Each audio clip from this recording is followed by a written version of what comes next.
Three layers of framing before I move on to my arguments. A, on contextualization. We think that in the status quo, politicians are considered as those who do live in social and public services. But B, we think that people expect politicians to get minimal pay and live in this rigorous lifestyle that's oppressive and even unfair, right? We can see politicians barely getting any sleep, and we said they work so hard, but we said they don't get a lot of pay because people say, oh, I don't want my taxes to go to this politician.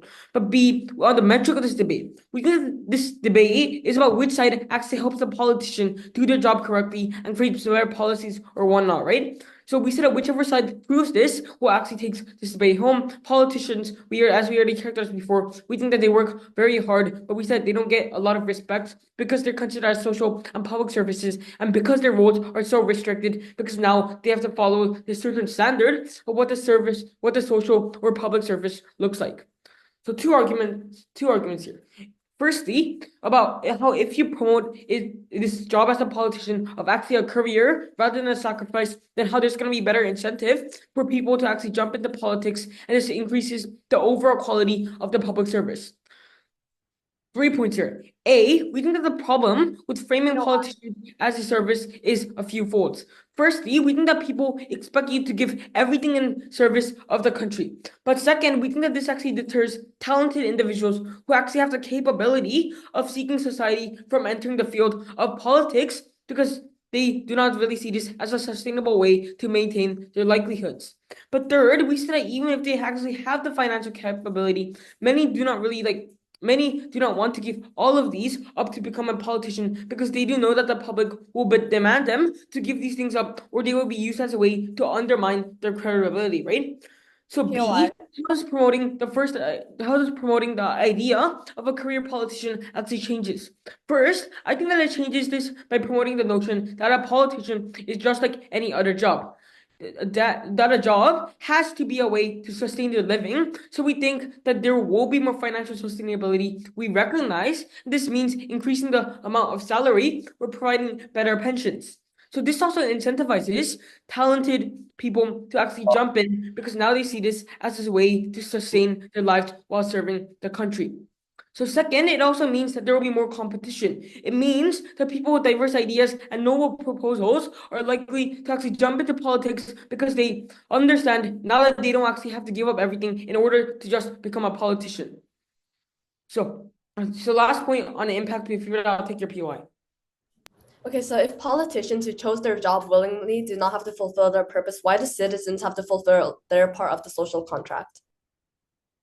Because it's literally their job, right? It's literally their career, and politicians, they also fulfill this, right? They also like create good policies. So we don't really think that you actually have like that's the argument, like that POI doesn't really make sense in the first place. So what are the impacts here? First, we think that we actually get a more quality talented pool of individuals competing to become a politician. So this means that the quality of politics improves, which trickles down to the average citizens. It means better laws, better policies that actually actively help people. And because the incentive of the politician is to maintain their position so that they can actually continue serving as a career politician, we think that the incentive to make practical improvements in people's lives increases. So why is it better under our side compared to side opposition bench? Because the opposition may argue that these incentives exist nonetheless. Two responses. A, we think that the incentive, however, is stronger under our side of the house because there's like more likelihood of rewarding the politician for their service, and that you have to have more people who are willing to stay within the system. So any benefit that is symmetric is likely large to bigger under government and opposition. So this is the most important metric of the debate because politicians are ultimately about improving the lives of people. So we actually have better policies for the people in this regard while ensuring more security to the career as to a politician. We think that these impacts respond to Vivien's POI because we proved to you how it actually benefits citizens in the long run. So second, it also reduces the incentive for corruption. We think the problem right now is that politicians are viewed as serving the public while having to sacrifice any financial motive. So we have created a system that poorly rewards them financially. So this creates two problems. First, it increases the incentive to receive briberies. When you are poorly compensated, then you're most likely to accept briberies because you actually need a lot of money. But B, But second, when you actually know that public services is promoted less as a sustainable career, then you actually have the incentive to take as much as you can when you are actually like a politician, because during your term, you can't really take them in the future when you aren't a politician. So what are the impacts? We think that this means that politicians focus less on long-term policies, what are good for the people. But second, they're inclined to think short-term wise and lose transparency. So how does promoting the notion of politicians as a career change that? Now that it is a professional job, we think that's more likely that you will be compensated better. So this reduces the likelihood of corruption.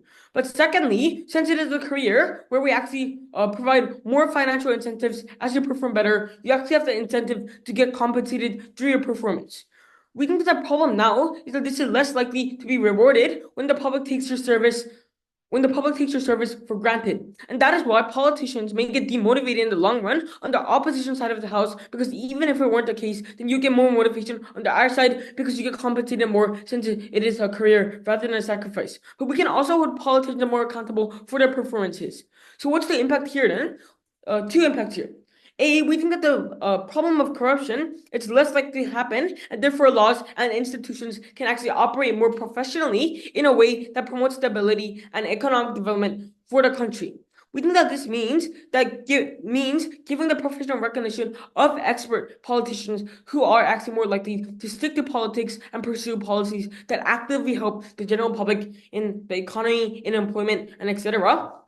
So we think that really on opposition's bench, politicians, they're most likely gonna end up like succumbing to the forces of corruption because there's like very little reward and people take them for granted, right? There's no really long-term security and prospect you can get from being a politician. So we really think that everyone's inclined to benefit themselves in the very short term. We'd be more than proud to propose. I think side government's libertarian fantasy falls because it rests on two very, very, well, let's just say illogical claims, right? First of all, the claim that politicians in status quo, by virtue of being viewed as a public servant, are going to be necessarily minimally paid and therefore more susceptible to corruption, right? I see that in most cases, this simply isn't the case, because being a politician, being voted into a position of higher power than your average citizen, essentially necessitates some form of at least financial compensation. If it isn't directly from the tax of, for instance, individuals on the ground, it's from alliances with, for instance, corporations and just large state organs that have a lot of money attached to them, right? Therefore, I think that even on the basis level, if we took our case at the very worst, right, we will still say that the average income of a politician is going to be somewhat higher than that of the median income within a nation, right? Therefore, opposition does not have the impetus and does not have the delta to claim that, for instance, politicians are going to be so terribly paid that it's only when we view them as a career choice they're going to be like treated well for some instance, right? Note that first of all, this debate really isn't about the politicians in the first place. As side government admits, it's about the people on the ground that, no thank you, the politicians are supposed to serve, right? Therefore, I see that the second case about how you have a better incentive to enter politics because most people don't want to serve the public is something that inherently falls, right? Because note that side government doesn't contend with a very obvious discrepancy that there is some sort of difference between what you view as a private career and something that you view as a public service. We see that at the end of the day, the nature of a job of a politician is going to remain the same on both sides of the house, right? Your politician is not going to suddenly become a self-serving individual who wants to gain as much money and power as he can. And yes, in their best case, yes, it will, but even if we took them at their very best, right, we see that there's the obvious discrepancy between the claim and what the actual job is still not going to incentivize politicians to enter politics to the extent that they try to claim. And even if we do accept the harm or benefit on their side of the house, that there are more people willing to enter politics. My second speaker is going to get into why that's not necessarily a good thing. Now, on to their most contentious claim about how it's going to improve the lives of people on the ground because you're going to get quote-unquote better policies on their side of the house, right? Not that they don't contend with the very important fact of characterization that I'm going to point out now, which is that most of the time politicians don't remain in like the system for long, right? Most of the time they're going to side with most of the time they're going to revert towards, for instance, what they the subject they study in university and its attached industry, right? Therefore, we see that in most cases, the interest of politicians in the short term is going to be, yes, it might be that of the people, right? But we see that in the long term, what is Why? financially and no thank you in the terms of power more advantageous for a politician is going to be siding with the industries that they're going to revert to in the future. Now, we see that this leads into my first substantive, right, about how it effectively weakens democratic accountability and leads to much worse policies on their side of the house, if not outright corruption. We see that the premise of this case is one that's very simple, right? We see that the misconstruement of politicians as something separate from the social organs of social service that they are inherently attached to is one that fundamentally Why? violates the principles of democratic accountability, right? We see that people on the ground have a right to, for instance, vote on which leader they want in power simply because of the fact that otherwise they would have no control over their own material surroundings, right? We see that, for instance, Mao's theory of the monopoly of violence within like the state in of itself inherently dictates a form of like a form of power imbalance between a politician when they are in term as well as the people on the ground, right? Therefore, like for instance, people cannot easily revolt against the government because the government has like just a lot of power and like I don't know military personnel on their side of the house, right? Therefore, once this premise is set, it's very easy to see how governments vote is a vote in which your democratic accountability is essentially reduced, right? Here are three structural reasons why this is the case. First of all, the characterization of the career itself, right? We see that career is something that is individualistic in nature. It is the pursuit of money and power of an individual within society, right?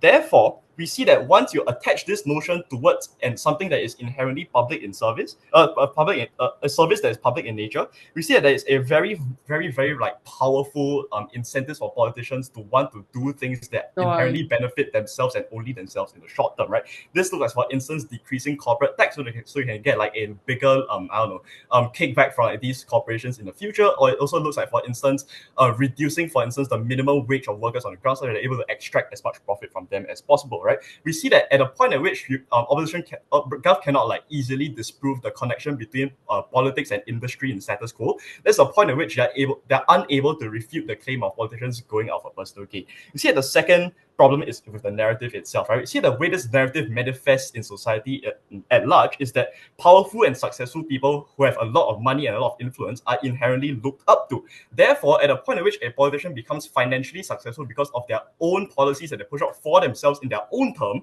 it becomes very easy for a public to basically sanction whatever they do, right? So even if, for instance, the public experiences a very acute harm in terms of their income going down, for instance, right? You see that that's not likely to have any sort of like actionable recourse on their side of the house because people are much more easily inclined to sanction whatever the politician did to land them in the situation in the first place.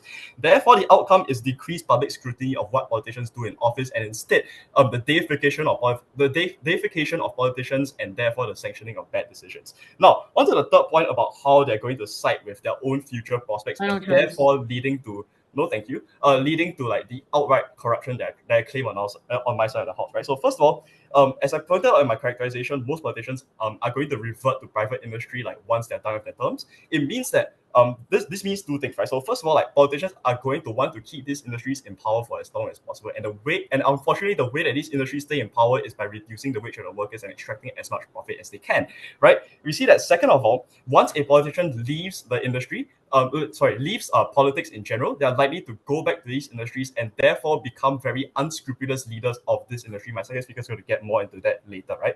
Therefore, the outcomes that we prove on our side of the house today are, first of all, that the lives of the people on the ground are not going to be significantly better on their side of the house. Instead, it will be significantly worse because your politicians are now becoming self-serving and the people justify this self-serving action in their own eyes, right? Second of all, the second outcome that we prove on our side of the house today is that you're going to get much less accountability of the people and towards governments in the future, right? This means, for instance, governments having enough, for instance, political capital to consolidate power for themselves because it is something that benefits their own careers and is seen as something positive in the eyes of the people. For all that I said, never been prouder to oppose. Judge, what does our Prime Minister tell you? We say that we take this debate home because our Prime Minister explicitly tells you that under like there is a metric under our side that on incentivization, and not only to being a politician itself, but also to operate more professionally, even in the existence of politicians on the other side, right? So judge side opposition poorly compensates and recognizes these politicians as their only form of recognition to these politicians are self-sacrificing defaults within a society, which are not to be necessarily valued, especially in terms of finance, right? We say this is an extremely unfair characterization where politicians actually endeavor to like create better policies or whatnot. We say that we politicians actually need a better compensation method and better recognition method in order to have people to be first of all incentivized to work as politicians and also work more professionally, as our prime minister has stated. Opening opposition focuses themselves on a big scale politicians who get endorsements and other types of recognitions, right? So what about us? So we want to question, what about these small scale countries or state politicians who aren't as financially lucky or who aren't as like benefited? No necessary elaboration on this. So we say that this point fails on in the side of opening opposition. And with that, I would like to move on to my rebuttals. First of all, I'd like to say how this debate is so far is going on to a clash where going into a method like where we're talking about a clash who brings better quality politicians, right? Power imbalances are comparatively worse on side opposition, we believe, because politicians' freedoms are limited and as they are forced to follow the criteria and strict guidelines as being a social worker, as our prime minister has stated, right? Because politicians are recognized as these state workers or like social workers, they are not fully able to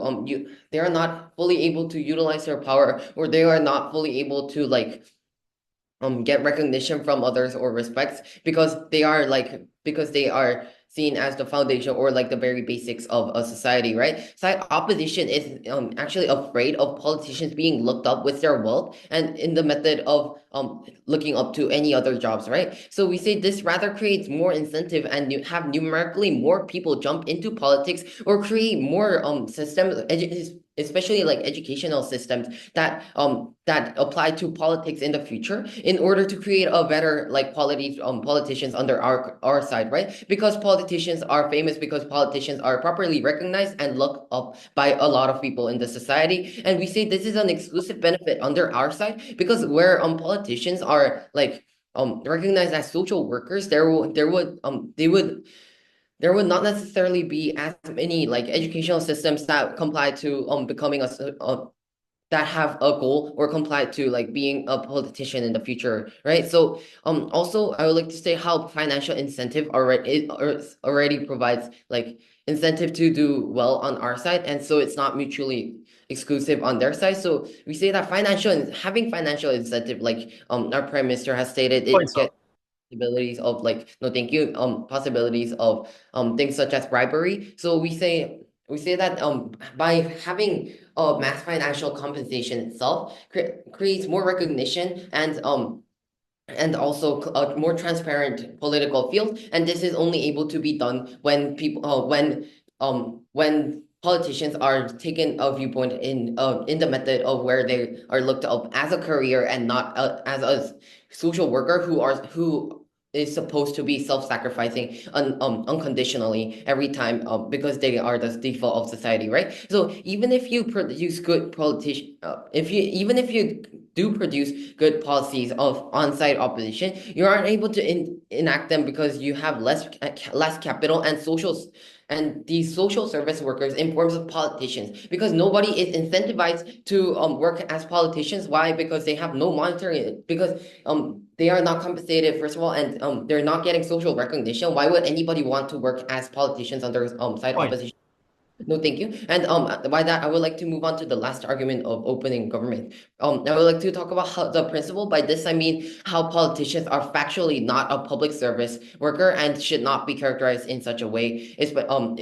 And 2 points. First of all, I would like to talk about they do have monetary incentives, right? So, Judge, we say politicians in this, even in the status quo, they actually do get paid, which means that certain politicians, they may have monetary incentive in becoming politicians themselves, and so and we say that when politicians are not able Point. to paid significant amount that would compensate to their that workload that continues day and night, because people complain about their tax money going into these politicians' pockets when because especially because they think politicians are like social workers who are supposed to be in a society without any compensation, right? So when this narrative or perspective continues, it would disincentivize or disincentivize the entrance of the field of politics in general to everybody, because people know that politicians have these high expectations to sacrifice themselves, and because they are not compensated for their tiring workload day and night, right? Or another possible outcome is that would be that these politicians become corrupted, as Julian has stated, like things like bribery would be more prone. And moving on. By that, I would like to move on to the second point, where politicians also have personal gains. Politicians avoid taxes, or something like trials, may be able to use, and by this they may be able to abuse their power to a certain point because they have political power in this, especially in the school. So some politicians are like politicians for their own personal gains, right? And we say that the only way to get rid of this, as Julian has stated, is financial compensation through recognizing them as careers, because then they would like be incentivized to work more transparently and more professionally. This proves how politicians should not and cannot be viewed as altruistic saints who would like self-sacrifice in the societal for the societal or public good unconditionally, especially in the status quo. These values don't align with the metric of being a public service worker, which entails that you should be selfless, and to be a politician means you are. And by this, I have proven that politicians means that you are not being selfless, right? And also I would like to add on to like these politicians should not be actually expected to be saints, especially because politicians are afraid of doing things because they need to keep up with the expectations of society, because and this can be compensated, and this can be mitigated, and so like politicians would be able to actually fulfill their jobs properly and professionally, only under our case where politicians are viewed as careers and financially confiscated. Proud to propose. I think side government's like strongest claim as to how they are going to appeal to politicians is by giving them some sort of financial buy-in, right? But we don't understand why this financial buy-in must necessarily be tied to the expectation that politicians are fulfilling an individualistic career while still serving the public service. You can still be compensated heavily for your efforts in like serving the public, but you don't necessarily have to have an individualistic career whereby like I'm to like enlarge my coffers as opposed to like serving the general public, right? I think like before I get to my propose proper, like one example is probably like Singapore, where they pay you like ridiculous amounts of like money. Like Lawrence Wong is like probably the most highly paid like politician in the entire world. And is that necessarily bad? Like, is he like succumbing to corruption? I don't really think that's the case. And he also told us about how certain countries lack the financial capacity to do so. But we tell you that the entire Singapore cabinet, or which we're using Singapore as a model because Singapore is a rich state, but in this case, it only spends like 0.1% of GDP, or in this case, less than a fighter jet, in order to maintain that quality of governance, in order to properly compensate politicians. And we tell you that we'll be willing to trade off like a fighter jet for like having like a for being able to properly compensate like politicians. Okay, so now that that's out of the way of this like whole complication between like necessarily tying a very large salary to like career, like a large salary doesn't need to be associated with career. You can still get a large salary while like serving the public. I'm going to talk about how politics is already glamorized as a career in the status quo, and it's not some kind of like horrible job that no one wants to do. Like, understand that politics in the status quo is already highly glamorized. Look at the US. The president is being regarded as the most powerful man in the world. In Singapore, the pay of politicians is pegged against like the highest earning individuals in the private sector. Like, politicians are more than compensated in terms of the power that they get. And even after they step down from the term limits, they are often asked to go conferences, to write books, to do all sorts of things that ordinary individuals don't have access to. And it is this power that is already so appealing. And the problem with this appeal is that it attracts a lot of illegitimate individuals who don't genuinely want to serve the government but are just in it for the cash, for the money, and for the recognition. So what side government is proposing is to deter even more talented individuals, because what they're trying to do is that they're going to try to make the entire idea of politicians about something about making it big and trying to pursue your own individual's agenda. And before that, I want to rebut something about how these individuals, how they have more diverse ideas when everybody's all advocating for individual cause, right? It is true, but they have more diverse ideas, but I don't necessarily think this is going to be good. Why is this the case? Diversity is going to result in infighting and individuals trying to make it big in the political sphere by having very distinct and having very different views to other individuals within, let's say, their party or within the state. So what does this look like? This looks like wild, bombastic proposals that try to gain the public's attention. And also understand, this looks like how politicians have a limited lifespan. So they try to make deals or strike favorable agreements with their company because of the term limits. So for example, your chief of the Federal Reserve of the United States, after he's done with all that, he might be incentivized to give certain loans to some banks or allow certain companies to do some sort of construction. And after his political career expires, he can still go back to that. We feel that these conflicting priorities are really at large what is mainly problematic of debate. When you are in a position to control a state, but when you're serving an individual agenda, that becomes very, very iffy, right?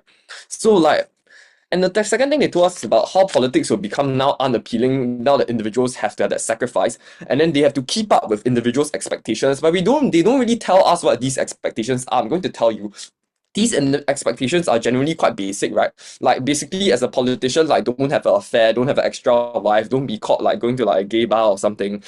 Don't essentially do things that are unglamorous in the public eye, or don't drive a Lamborghini. And we feel that these are very basic things that individuals serving in the public service, if they really have the heart for it, they'll be willing to give up, right? And in the worst case, even though we enact these barriers, even though we actually discourage a lot of individuals from signing up to the public service, assuming what they said was completely correct, we still think this is okay because we are actually filtering out individuals who actually are willing to make the sacrifice. And we feel that these individuals are the main stakeholders in this debate because they are the ones that will pull the country towards success. Onto the actual main substantive. So the debate is not entirely about individuals who want to make it big, but rather for individuals who have a desire to genuinely serve their country, right? These individuals are the cornerstone and often the key man of the political party. They're not in it for the money, but rather in it for think George Washington, think Lee Kuan Yew. So what happens when there's a glorification of individual pursuit with regards to careers? It's likely going to be very off-putting to these individuals. Why is this the case? The first is that you saturate the political field with individuals all striving for individualistic gain. It becomes very hard to manage a cabinet of people who are all trying to distinguish themselves and try to aim a cut above the other members of the cabinet by proposing all sorts of different views and ideas, and this diversity of ideas that is so confusing, right? It's very hard to strive towards a common cohesive goal when everybody is all trying to focus on their own career. The second is that these individuals who are willing to give up a certain thing are likely to become extremely good politicians, oftentimes feel that this individual pursuit of wealth is going to be meaningless and shallow. Look at the many talented politicians. Most of them had exceedingly good jobs. In Singapore, we have a lot of talented clinical oncologists, and even Vivien Gong, who used to be an eye surgeon before he became a politician, right? But understand that these many talented politicians often already hold a lot of skill sets and are already very talented. Lee Kuan Yew could have crunched through millions and billions of dollars being some rich corporate lawyer, but he didn't because of the conviction that he possessed. It becomes quite hard for individuals to buy into how an individual can control a state, but they have to strive for personal gain. And if individuals buy into that claim, it becomes even more harmful because now this gives a principled justification for politicians to get away with using the state's money to further their own career without regard to the individuals who are on the ground. So let's compare the worst case scenario. Our worst case scenario is that we discourage a lot of people for politics, but we tell you that's okay because if these people are unwilling to make the sacrifices associated with becoming a politician, then we tell you that they aren't cut for the job.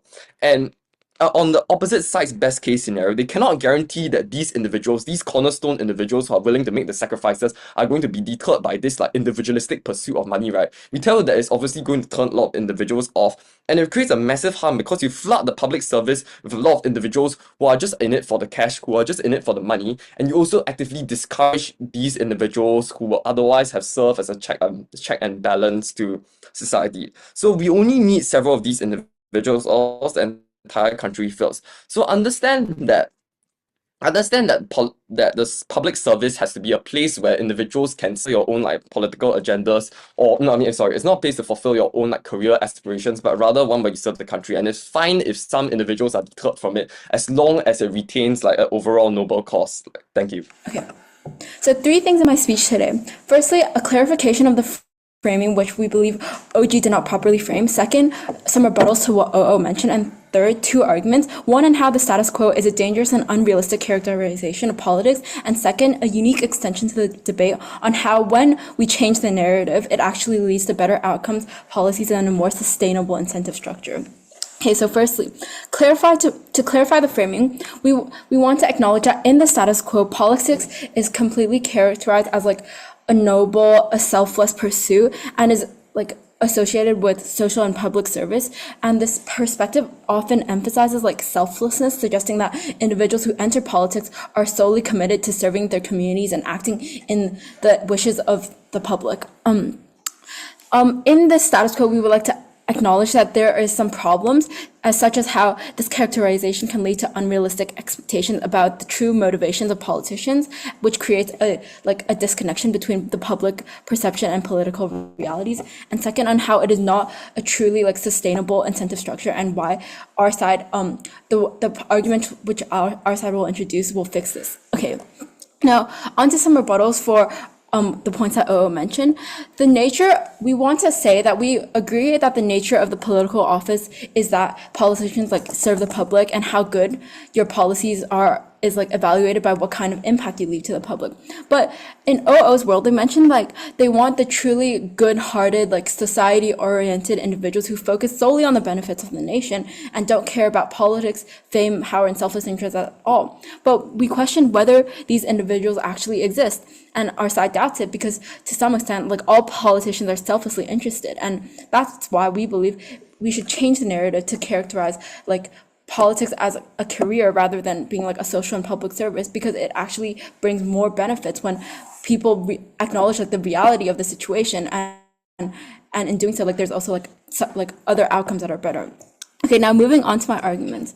Firstly, the characterization of politics as a public service is it creates unrealistic expectations for these politicians, and what I mean by this is that it leads to the dangerous assumption that politicians are solely dedicated to fulfilling the wishes of the general public and will always act in the interest of the public and like the nation. This is bad this is bad to have a disconnection between public perception and reality, because it creates this like unrealistic expectation for politicians that they will cater to every demand and opinion of their citizens, regardless of the various complexities involved in governance. For example, I think when President Obama proposed the Affordable Care Act, it faced significant backlash from certain parts of the population because they believed it didn't align with their immediate preferences. And this misconception can also happen in other scenarios where it leads to more public outrage when politicians make decisions that are necessary but unpopular. Apart from that, the expectations that politicians should only act in accordance with public sentiment is also bad for the nation as a whole, because it undermines decision making, the complicated decision making required in governance, where complex issues often require multiple debates, multiple passes, barriers, and tough choices that may not resonate with everyone, fit to everyone's needs.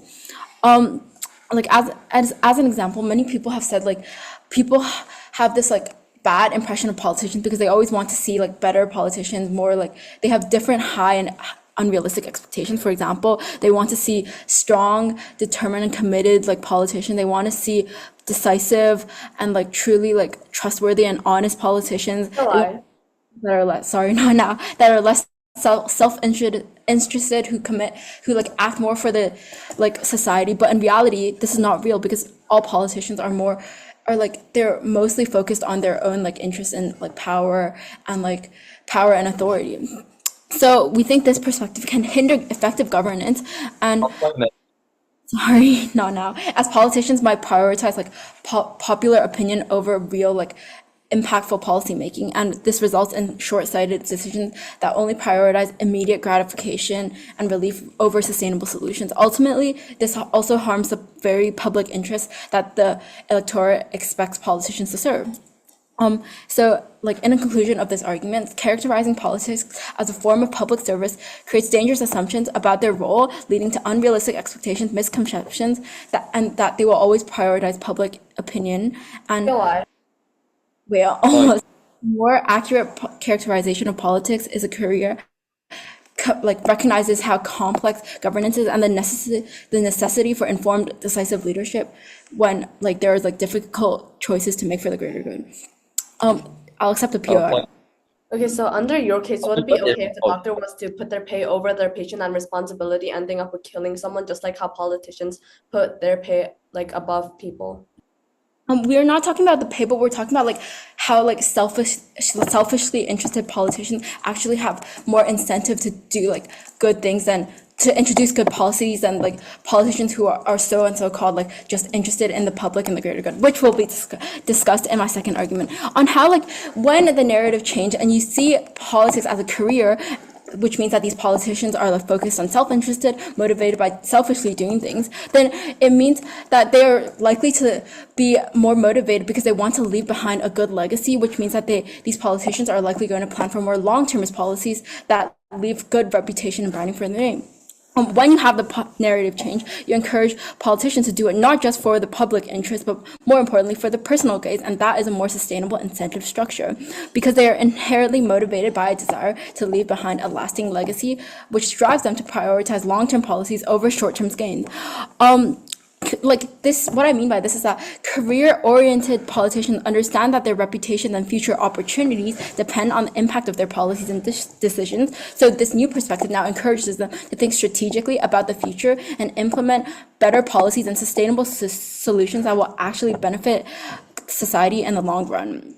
The impact of this is that when politicians are driven by the desire to establish a better legacy for like in that for them stepping like in return for stepping in that role of like having power and authority, they're likely to make decisions that consider the broader implications of society and futuristic goals, and this long-term thinking can improve politics greatly, and it is also a more sustainable incentive structure rather than the expectation that politicians should just act for public interest, which is not unrealistic and unsustainable.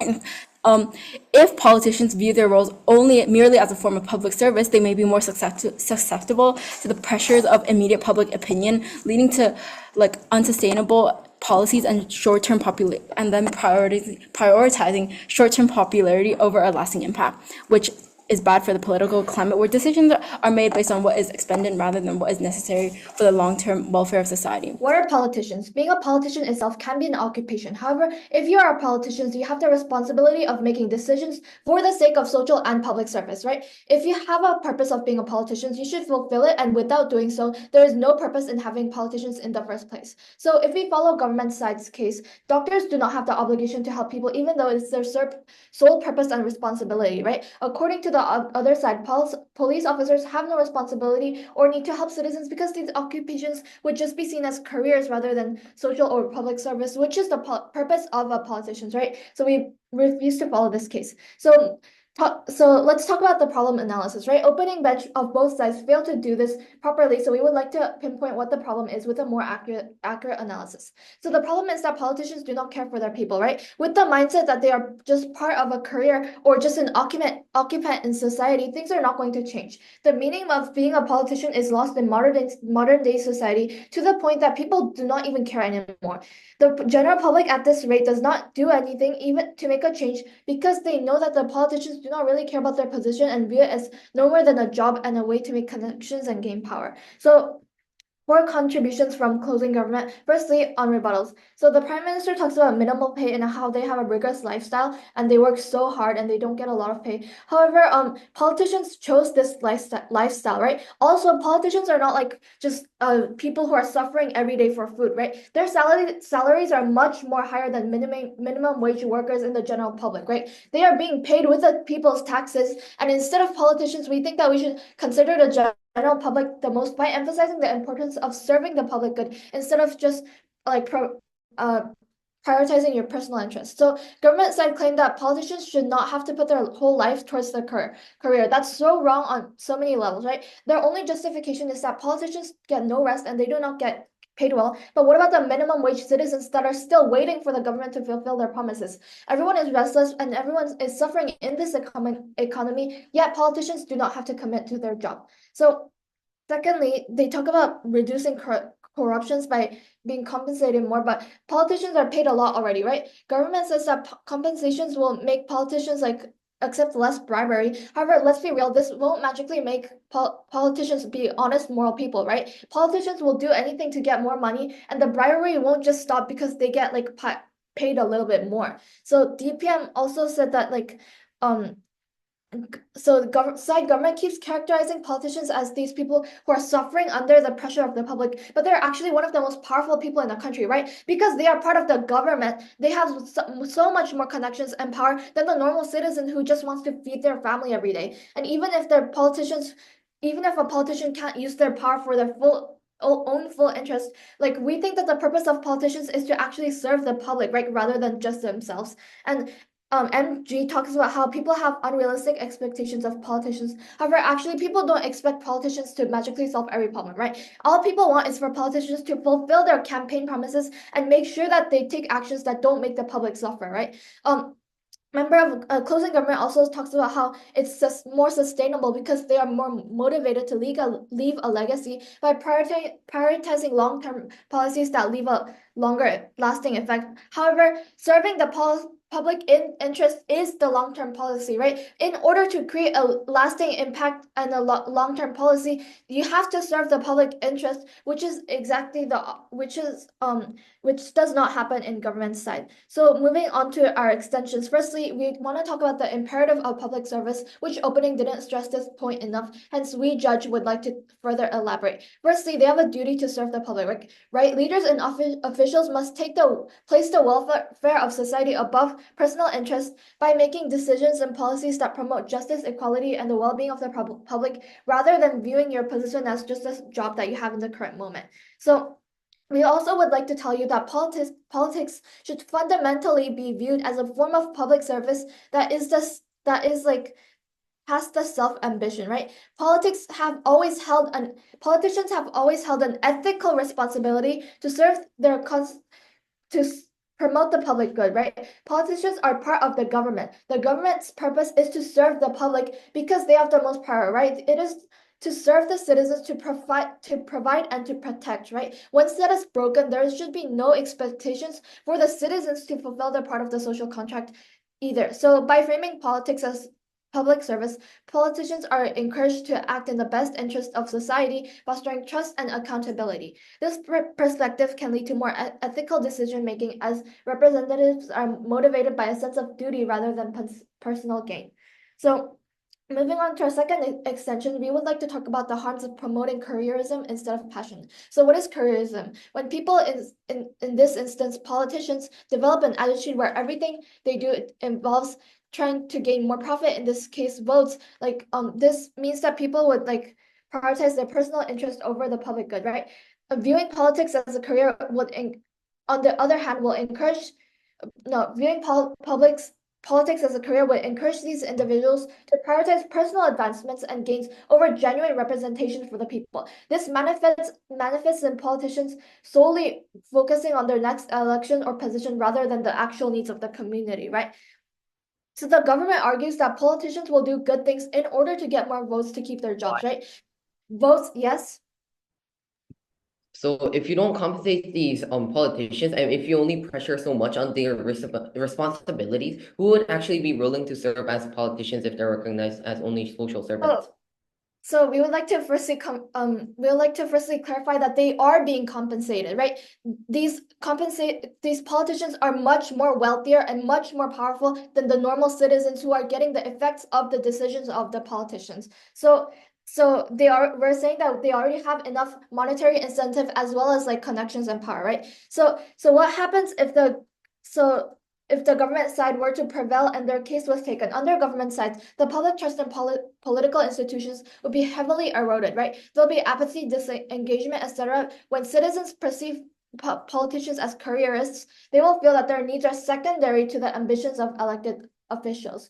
So thirdly, let's talk about the third-party harm from closing opposition, okay? So now let's give a short comparison here between the politician and an average person. So they're both likened in the terms that they get no rest, and they both do not get paid well, even though politicians have a much higher pay, right? But why should we expect more from politicians without giving them like monetary incentives, right? If politicians do something wrong, there is third party harm, right? The politicians do not deserve anything more than they get paid for lying to the public space. So if you pay them more, they will make implementations that will get them the most votes and recognition, not something that helps the general public. So proud to oppose. So in this speech, I'll provide rebuttals, and I'll tell you why we win over each team, being OG and OO, and I'll also give the main clashes in this debate, and I'll give a comparative as to why our world on proposition is better than opposition. So first in OG, they tell us that there's a lack of, I guess, compensation for these politicians, and that there is, that would lead them to become corrupt because they will accept bribery. So this is like a mischaracterization because, like OO has already said, I mean, they do get characterized. So we tell you that the reason why these politicians actually would, create these better policies on our world, propositions, in proposition world, is because that they will have these long-term focuses in mind, like my first speaker has said, and it's not because of the compensation and the compensation problems. So that is why we way over OG, and additionally, they don't consider the public's point of view, which we have, because we have talked about the mischaracterization that is already happening in the status quo, and why that would lead to a misleading, lead to a misleading public view on politicians. So this is why. So in conclusion, we recharacterize in a better way, and we bring two new arguments to the table, which is why we way over OG. Now OO tries to say that these politicians would inherently, like, they should serve the public over themselves, but this makes them live in a rosy, in a fantasy world where these politicians don't already serve themselves in the status quo. That's the thing, they do. Even if they were characterized as public servants, this doesn't mean that they would stop serving them. They would stop serving themselves. This still happens in the status quo, and it doesn't help by characterizing them as public servants, because many politicians are primarily motivated by the pursuit of power and financial gain, rather than a genuine commitment to the public, which we have already established. And the political landscape often attracts these individuals who are drawn to the status, the influence, and the financial benefits associated with this political office. And this reality challenges the notion that politics is solely about altruism and social service, which is also the point of CO, which has basically piggybacked off of OO's case and has not brought a unique extension to the debate. Additionally, in OO's case, they also say that there's less accountability because these people would be viewed as public servants, and they would have to serve the public in order to actually be accountable. However, we actually get more accountability on our side because jobs require you to be more accountable, where public servants can get away with stuff as long as they're helping some person. And it doesn't matter anyways, because once again in the status quo, it isn't an accurate characterization of the politicians, and it doesn't help by when you're lying to yourself, when the public is lying to themselves. And attaching this to your politicians makes themselves, they said that attaching this to your politicians makes them serve themselves more, as that's what a career is. However, once again, this already happens, and it isn't worse on our side, because on their side, the public is lying to themselves about the politicians being, serving the public, which is dangerous, as our first speaker has said, which is an extension to OG, which OG did not provide. Point later. They also talked about the glamorization of politicians, which actually helps us, because the public servant characterization of politician already glamorizes it more than just a normal average career. If you hear someone is a public servant, you'll think of them more highly than if you just think of them as doing a job. Or take the POI. Even if politicians are individualistic, right, public opinion still serves as a form of check and balance to prevent gross overspending. For example, if you are sort of taking funds or stealing funds from the state in order to buy a private jet, right? If in our world, this wouldn't be justified, because you can't buy a private jet because politics isn't a career that you can spend your money on. You have to live a frugal life. So it doesn't.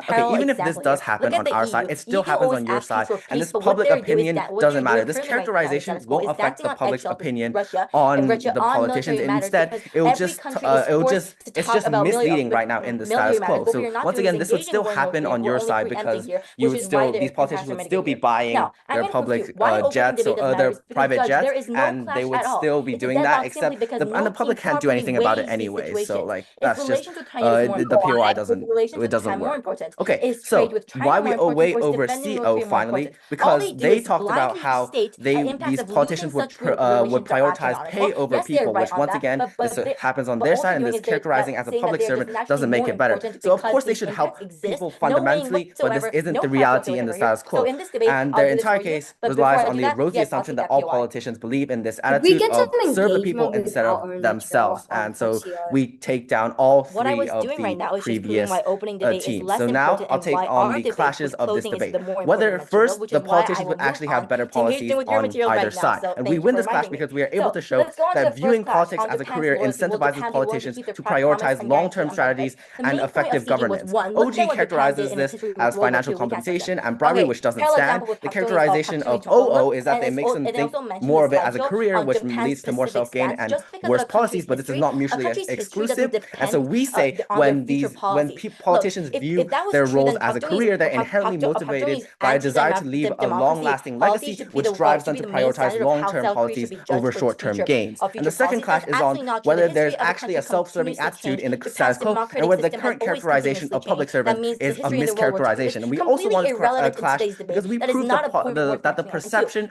of politicians as self-serving is already prevalent in the status quo, regardless of how politics is framed. And the current public serving characterization does not eliminate self-serving behaviors, rather it can obscure the reality that many politicians operate with a focus on personal ambition and influence. Instead, it often creates a false dichotomy that it ignores the reality of personal ambition and the pursuit of influence are common in political behavior. And characterizing politics as a career acknowledges these complexities and creates an environment where this ethical behavior is incentivized rather than obscured by the idealistic notions of selflessness. And in the comparative, on the best case scenario on our world, we see that the politicians recognize that the career success hinges on this public trust and service, and it leads to more transparent governance and better policies, and we'll get a more diverse talent pool because the political arena attracts individuals from various different professional backgrounds, including law, business, and academia. And when you have this narrative change, you encourage the politicians to do it not just for the public interest, but more importantly for their personal gains, which is why that's a more sustainable incentive structure. And in their case, the best case scenario is that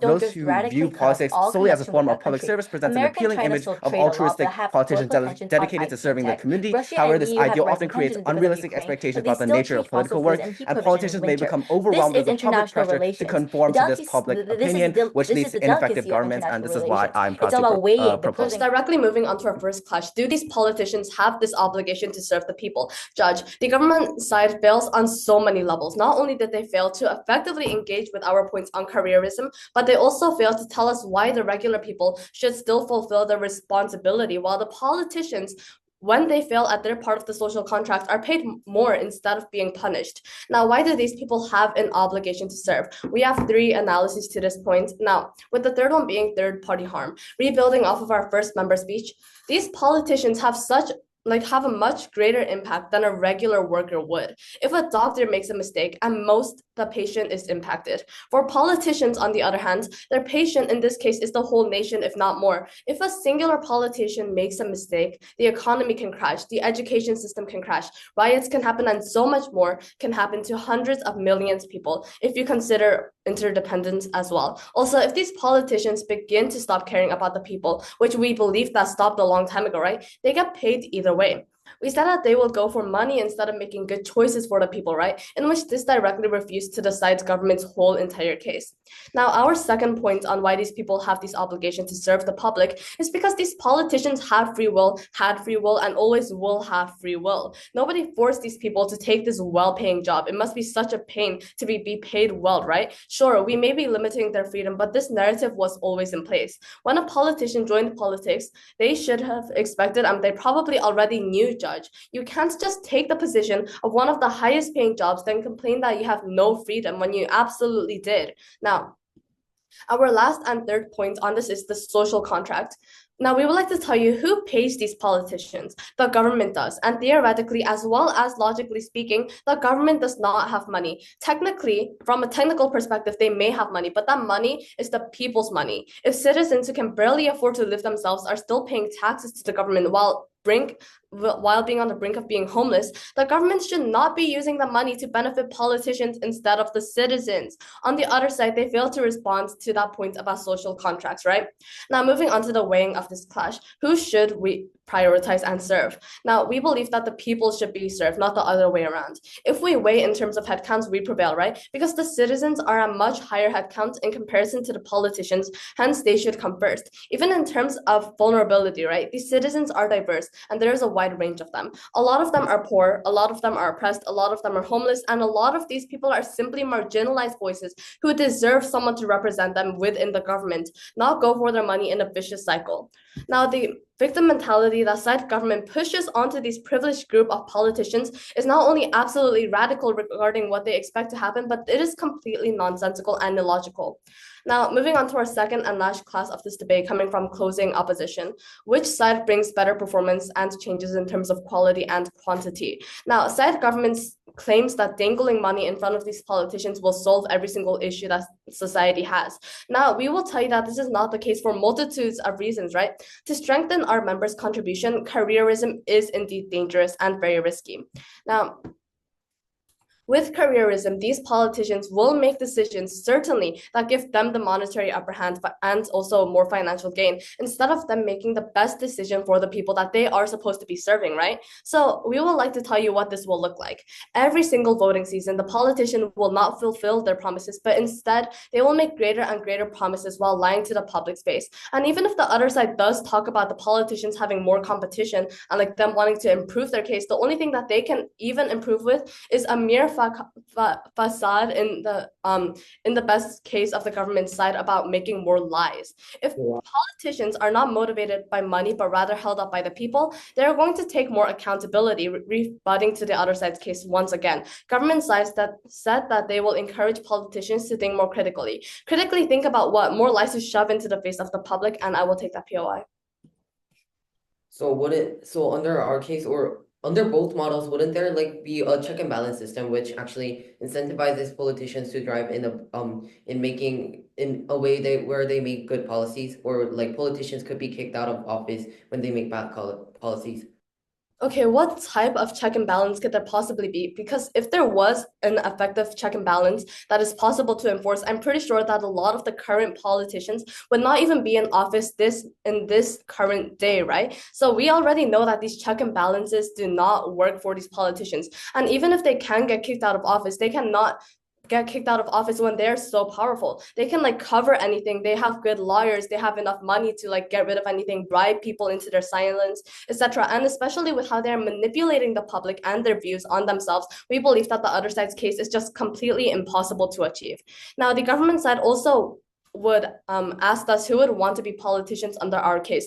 We answer this by saying that the people who would want to become politicians on our case are people who deserve to be politicians and people who care about the people more than their money. This is where we would, before ending our speech, clarify we do not expect politicians to be altruistic. No, that is the purpose of philanthropists, which we obviously do not expect to be like perfectly fulfilled from politicians. But on the other hand, we say that we expect politicians to at least care about people at least a bit more than they do about their monetary gains. Now, moving on to our comparative before actually ending our speech, which is about the best case and worst case of each side, right? Now, let's tell you about the government's best case. At their best case, there will be corruption, there will be misallocation of resources, there will be short-term decision-making, and they will neglect public welfare so much. If we put a reasoning to this, it will look like this, right? First of all, if politicians view their role primarily as a means to financial gain, they will engage more in corrupt practices such as bribery or embezzlement. Secondly, now if politicians care about money and not the quality of the laws or whatever they implement, they will make fast changes and decisions to at first make people satisfied with their efficiency. Politicians will not get paid depending on how much people like them, because that is far too subjective to be set as a bar of pay. Something that isn't subjective, however, is efficiency in terms of speed. Irrational decisions will be made, henceforth we prevail once again. Now, third and lastly, now with public welfare. Politicians want money and only money on the other side's most common and best case either way. Now, who would be providing state aid for the poor people, right? Poor people cannot get these politicians the money to feed their drive. So politicians on the other side who do not care about how much change they make would only care for a minute portion of situations and only do anything about the things that get them money. So now with opposition's worst case, on our worst case, Judge, politicians will not be as wealthy as they want to be. And we really do not care about that in this case, right? Because politicians are not the victims and the citizens are. For those reasons, we are more than proud to oppose. Thank you.